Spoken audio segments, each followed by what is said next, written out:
Hello and welcome back to Him Reads. Let's continue with Nancy Drew, The Haunted Carousel. Chapter 14, A Trail of Clues. What is it, Nancy? Said Joy, flashing her arm and flashing her an eager look. What have you found? Her own eyes glazed the direction of Nancy's gaze. The young detective was staring at a wall painting of a Civil War battle scene, showing a line of blue-coated Union soldiers charging into the smoke and gunfire of a Confederate redoubt. Look there, Joy, Nancy pointed out at the two figures in the painting.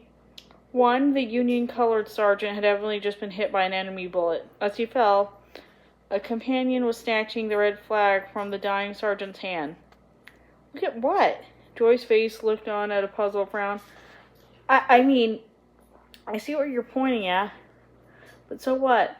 That's an American flag. Old Glory. Oh, yes, of course, but Joy's voice trailed off uncertain and she still looked puzzled. The flag was rather small, the picture, and its bright stars and stripes were dimmed by the gun smoke, so it did not readily strike the eye at first glance. Nancy realized that she must have noticed the first time she inspected the room, even though the impression had merely glimmered at the back of her mind and she had been unable to bring it into clear focus. By now, the flag's significance seemed obvious. Notice where the flagstaff is pointing. As she spoke, Nancy's finger traced an invisible line from the spear point at the tip of the flagstaff across the painted canvas and out beyond the edge of the picture frame. The line pointed straight toward Iris in a slender glass vase standing on a shelf close by. Oh! Joy caught her breath in excitement and she realized what Nancy was getting at. Iris and Old Glory, just like the riddle in Daddy's letter. And you did tell me, didn't you, that all the fresh irises in the house are replaced daily by your father's standing order? Oh, yes, that's right. That must be what his riddle would be referring to, because you knew there'd always be an iris in that vase for the flag to point at. Nancy nodded thoughtfully. It certainly seemed more than a coincidence, she mused aloud, but still don't know what the question mark in the riddle stands for. She was silent for several moments, then turned to her red-haired friend. Those words, Iris and Old Glory, what do they suggest to you, Joy? Anything at all? Joy wrinkled her forehead and shrugged. Not really. Well, wait a minute. They do remind me of something. Such as? Nancy inquired keenly. The carousel horse I told you about. When Daddy first bought him for me as a birthday present, I named him Glory because he was so beautiful. And sometimes in those days, when I talk about him, I refer to him as Old Glory. Joy flashed a rueful smile, but I guess that doesn't help much, does it? You never know. You said you let your horse to the River Heights Daycare Center? That's right. Would you like to see it? Very much, declared Nancy. Let's drive over there right now, Joy. Okay, suits me. The daycare center was located in a big old house not far from Riverside Park, and once been a neighborhood of aristocratic mansions. Two other houses in the same block were now empty, and according to a builder's design, were soon to be torn down to make way for an elevated parking garage, leaving the center as the only occupied site. Its grounds were overgrown with shrubbery, and shaded by tall, ancient oaks and hemlocks. Despite these rather gloomy surroundings, however, the house itself had a cheerful air and bustled with the sounds and laughter of children at play. It was staffed by volunteer members, one of whom, a Miss Blandish, greeted the two visitors cordially. The children are just about to have their afternoon nap, she informed Joy, so you and Nancy will be able to look over your hobby horse undisturbed. The horse stood near a big mullioned window in what was once had been the mansion's game room. With its raised, prancing foreleg, arched neck, and flying mane, the carousel steed looked incredibly lifelike. Its flaring pink nostrils, fiery eyes, and glossy dapple gray coat all added to the vivid impression, and its feathered bridle and gilded trappings seemed more like its truly royal changer. Oh, how beautiful, Nancy murmured softly, gazing at the horse in wide-eyed admiration. Now I can see why I fell in love with him when I was a little girl, said Joy, obviously pleased by her reaction. Would you like to ride him? Nancy giggled. Is anyone watching? What's the diff? Go on. Nancy, who was wearing jeans, put one foot in the stirrup and swung herself gracefully onto the saddle. As she began to post up and down on a spring-mounted hobby horse, the music mechanism in the stand twinkled out as a gay, lively rendition of Yankee Doodle. Oh, hey, this is great, Nancy exclaimed. Joy watched merrily. Something tells me you're an expert horsewoman, Nancy. I've ridden in a few shows. Chuckling, she added, if I had a horse like Glory at home, I'd probably have no time for detecting. The ride and the tune ended with both girls convulsed in a fit of laughter as Nancy dismounted. Even while galloping in the music, she had been aware of some of the fine details of the horse's carving, and now that she was out of the saddle and on her feet again, she could appreciate the workmanship even more.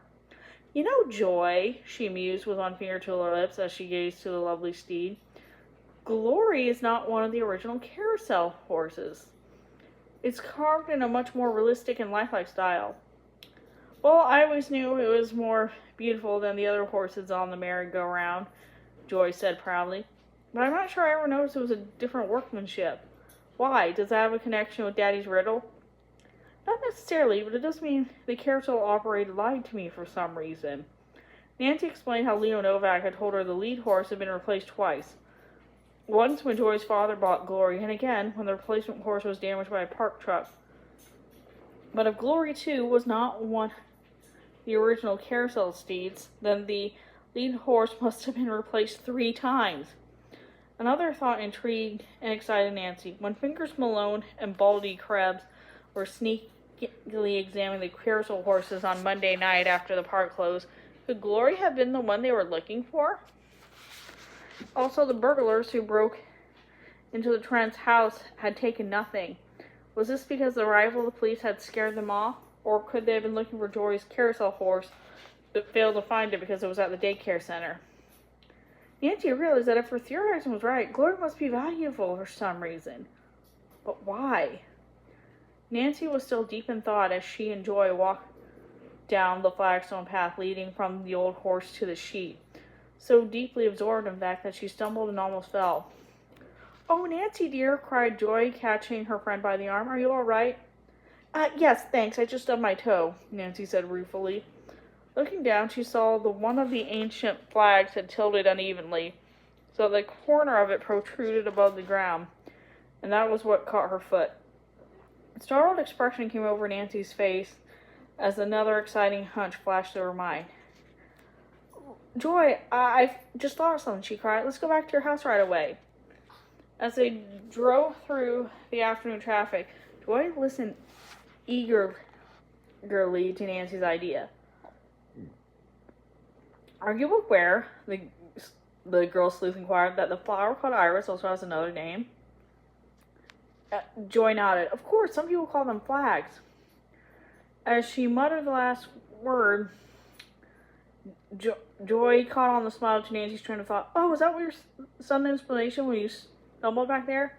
Right, and by the way, have you ever had algebra in school, Joy?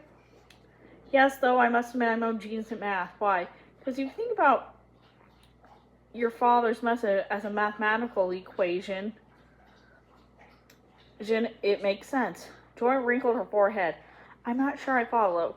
Well, if I should have said it makes sense if you substitute the word flag for the question mark because Old Glory is also a flag, Nancy explained. In other words, the message would read iris equals flag equals Old Glory. Of course, I get it now, Joy exclaimed. Oh, Nancy, how brilliant of you. So a flag must be the answer to Daddy's riddle. Exactly, and I suspect the place to look for whatever flag he's referring to is right here in his study. Minutes later, the girls were hurrying into John Trent's study. Almost at once, Nancy's attention fastened on a metal statuette. It portrayed an old-time Western cavalryman of Indian fighting days.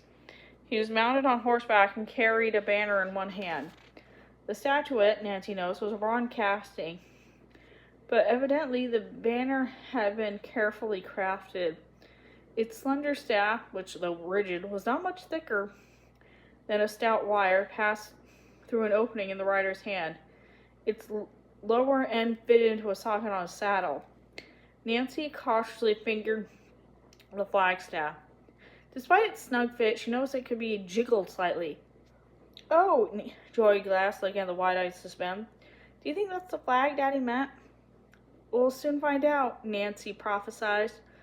She tugged on the flagstaff, pulling it upward through the hole in the rider's hand. As the staff came loose from its saddle socket, something else came out with it. Joy snatched the object up excitedly.